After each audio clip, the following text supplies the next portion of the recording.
If you're looking for a good knot to tie with your circle hooks, I've got a great one for you. It's called the Easy Snell knot. And there are 3 reasons why this is my favorite knot to tie with circle hooks. First of all, it's easy to tie. Second of all, it's super strong.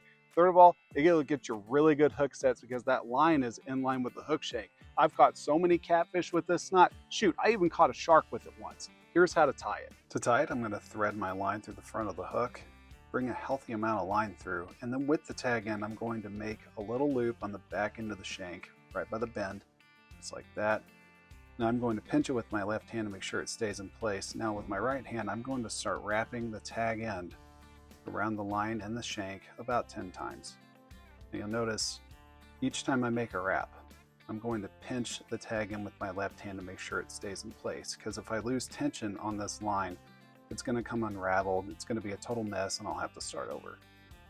So this is about 7, 8, 9, and then 10. Now that I've made my wraps, I'm going to hold that with my left hand, the tag end that is. Now I'm going to start pushing all of those wraps together so it's easier to pinch to make sure they stay in place, and especially that loop there on the back end, I want to make sure that stays in place because I'm going to thread my tag end through that.